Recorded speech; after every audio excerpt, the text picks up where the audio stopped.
So in today's video, I wanted to talk a little bit about something that tends to be one of the more confusing aspects of basic chords that we play on the guitar, and that is diminished chords. Kind of, what are they and what do they do? Because I find that with a lot of my students, major and minor chords are pretty easy to make sense of. Major chord is happy, and a minor chord is sad. Now, a diminished chord is pretty tense and maybe a little evil sounding, and it tends to be a little bit harder to put in boxes, and it tends to be a little bit trickier to kind of define the function of. So I wanted to make a video where I go through some common uses of diminished chords and show you kind of what they are, what they're all about, and how you can either use them in your own writing and playing, or how you can understand why they're in a song that you're working on. So a diminished chord is made up of, and I'll do these examples on C just so you can get an idea of what they sound like. So we would have our root of our diminished chord, and then we have a minor third on top of it. So C would go to E flat, and then we need a G flat as well, which is the flat 5. And the cool thing about diminished chords is they become stackable. If you make it a diminished 7 chord, it's fully symmetrical, and what I mean by that is all of the intervals of the chord are minor thirds. So we would go from C to E flat to G flat to A, or B double flat if we wanted to be strict and keep it as a 7th, but that's some of the semantics of music theory that can be more confusing than helpful. But if I go through that and then I go up another minor third from A, I get C again. So once you're in the diminished world, it just kind of keeps repeating itself. So typically when I use diminished chords, rather than just using triads, I like to use full diminished 7 voicing. So a really good one to use would be, say for C, middle finger on the 3rd fret of the A string, my ring finger on the 4th fret of the D string, my pointer finger is on the 2nd fret of the G string, and then my pinky finger is on the 4th fret of the B string, and that sounds like this. So that's kind of translating that C, E flat, G flat, and A to the guitar, because it'd be really, really hard. I don't even think I'd need to cheat to be able to play it if it was just linear across the strings. But so that's what a diminished chord is, and that's what it sounds like. Diminished chords naturally exist on the 7th degree of the major scale. So, say for example we're in the key of C, I'm in C major. My diminished chord that happens naturally there would be a B diminished. That's a really, really common sound and a common place to find it. So a half step below any tonic chord is where they can naturally exist. So say I'm playing a song in C, and when I come back to that C chord I want to make it feel like home. So let's say I go C, F, and then a lot of you might play a G there. So you might go 1, C, 4, which is F, to 5, which is G, and then it comes back to C. Instead of that G chord, I could put a B diminished 7 there, and then I get a little bit more kind of tense sound, more of a tense sound. So that might sound something like this.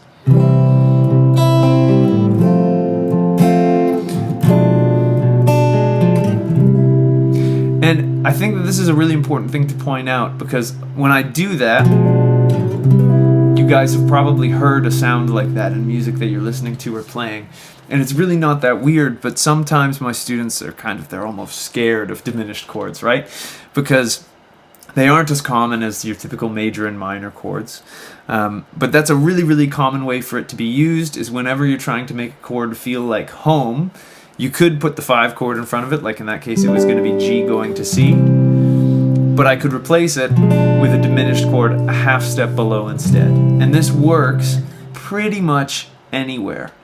Now, the next most common kind of use for this is where I refer to this as diminished chords acting as connective tissue. And so there's a really good example in a song that's kind of blown up on Spotify, TikTok, all the things these days. And that's Benson Boone's song Beautiful Things. And it's in the key of B flat. It has this beautiful chord progression. It goes E flat, which is the 4 chord. It goes to B flat. Then it goes to F major. Then it goes to G minor. Then it goes E flat, B flat, and then this time it hangs out on F for twice as long. But then when it repeats, he does this beautiful thing where he goes E flat, B flat, then he goes, and what I did there, that was F major, then I played F sharp diminished or G flat diminished 7, however you want to think about it, you can call it either. And then that resolves up to G minor. So anytime you have two chords that are a whole step apart, you can insert a diminished in there. And it just gives this really beautiful pull to it. So if I go, it's a little bit more dramatic and interesting than if I were to just go. So we're adding in a little bit of drama. And the reason that it works so well is that we bring in this tension, because this F sharp diminished doesn't naturally occur in the key of B flat. But it doesn't matter, because this just sets up this glorious world of tension, and it points us to G minor. And since we come out of it with a good resolution like that, where we just slide up that half step, that makes it a lot more palatable on our ears. And so those are two really, really common uses for them. And then the other way that you could think about these is anytime there's a 5 chord, you can put a diminished chord built off of the third. So this is kind of like in the first example when I took C, F, G, C, and I replaced it with the diminished. Another way of getting to that conclusion I thought about it as I was just going a half step below where I was coming from. You could also think of that B diminished as being built off of the third of the 5 chord. So if I were going to play B diminished, that effectively turns my G chord into a dominant 7, which is super, super cool. And we get that beautiful resolution. And then there's one other common way that I'd like to share with you that you can use these diminished chords is, so like I showed you before, you can go a half step below any chord and come to it. And when you do this, it can go to major or minor chords. So that was B diminished 7 to C major 7. It could go to C minor 7. It could go to C dominant 7. It can resolve to anything built off of C. Now the same thing works in reverse. So if I went a half step above and I play a D flat diminished 7,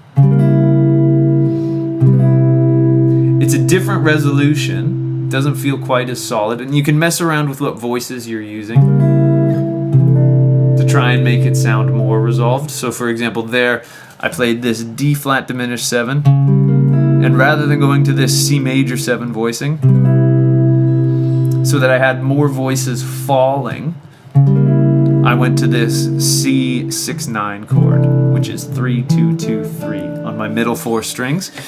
But so that sound is another way of getting to C major with a diminished chord a half step above it rather than a half step below it. Now I find that when you do these falling diminished chords, so you start a half step above and go below, you end up instead, it's a bit of a softer resolution to me. There's less drama involved in it. And this also works for connective tissue. So say for a moment, instead of that Benson Boone song going E flat, B flat, F, G minor, what if it went the other way? It went G minor, F sharp diminished to F. That might sound something like this.